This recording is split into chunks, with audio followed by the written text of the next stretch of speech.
আপনারা নির্বিঘ্নে নির্ভয়ে উৎসবমুখর পরিবেশে আপনারা ভোট কেন্দ্রে আসুন। আপনারা দলে দলে সবাই ভোট কেন্দ্রে আসুন। আজকে ভোটের দিন, আজকে এই দেশে নিজেদের মালিকানা বুঝে নেবার দিন।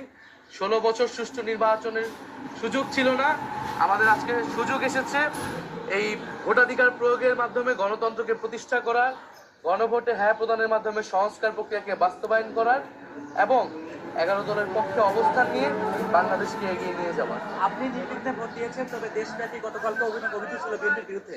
এমন ঘটনার কোনো আলামত, এমন কোনো আশঙ্কা আজকেও দেখছেন কিনা? আমরা গতকাল রাতে কয়েকটি জায়গায় এই ধরনের ঘটনা, অনাকাঙ্ক্ষিত ঘটনার কথা শুনতে পেয়েছি। রাতে আমাদের দল থেকে প্রেস ব্রিফিং করা হয়েছে, আমরাও সোশ্যাল মিডিয়া এই বিষয়ে কথা বলেছি। আমাদের বিভিন্ন প্রার্থী সমর্থক তাদের উপরে হামলা করা হয়েছে। কুড়িগ্রামে আপনারা দেখেছেন আতিক মুজাহিদ, নোয়াখালীতে হান্নান মাসুদ, হাতিয়াতে, এছাড়াও এরকম কয়েকটি জায়গাতে, আর হাসনাত আবদুল্লাহর এলাকায় কুমিল্লা 4 দেবিদ্বারে, সেখানে কিন্তু ক্রমাগত কয়েকদিন ধরে একটা